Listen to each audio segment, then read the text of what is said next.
we are going to begin with the celebration of Pope Francis and preparations for his funeral tomorrow.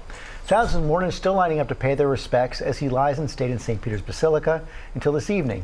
And tonight, the Pope's coffin will be sealed in a ceremony. Chief International Correspondent James Longman is in St. Peter's Square with the latest. Good morning, James. Yeah, good morning, George. We are just one day away from the funeral of Pope Francis. Monarchs, presidents, prime ministers, they will all be here in the square. And then when he is buried, some of Rome's poorest and most needy will be there to say a final goodbye. The Vatican is preparing for the eyes of the world this morning. 200,000 people are expected in St. Peter's Square tomorrow for Pope Francis's funeral. Millions more will be watching across the globe. The People's Pope will be honoured in a ceremony presided over by Cardinal Giovanni Battista Re, the Dean of the College of Cardinals. Francis made his last appearance in this square in the Popemobile to greet the faithful at Easter.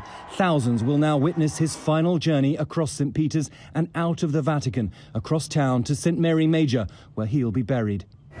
Preparations for the funeral are well underway here. Thousands still lining up to see Francis lying in state. But take a look at the top of the stairs. You can see that is where Francis will be brought out for the duration of the funeral.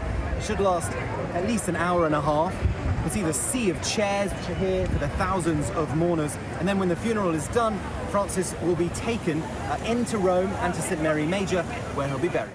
The Vatican releasing the first project photo of the Pope's future tombstone, made of marble from the land of his Italian ancestors. It will bear only the inscription, Franciscus. 130 foreign delegates, world leaders and monarchs among them, are planning to attend the funeral. President Trump, the First Lady, President Zelensky and Prince William all set to appear.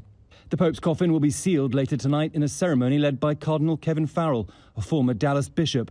Over the last 3 days, hundreds of thousands have poured into St. Peter's Basilica to get a last glimpse of the Pope. It was very, very emotional. I didn't think I'd cry, but when I saw him, I did. I started to cry. It's very emotional. Meanwhile, the cardinals continue their deliberations. New York's Cardinal Timothy Dolan joining the more than 100 others meeting here Thursday, discussing the future of the church and the conclave to choose their next leader. That's the time that we get to know one another. We listen to one another. Each of the cardinals will have a chance to speak. They speak about the beauty and the challenges of the church in their diocese.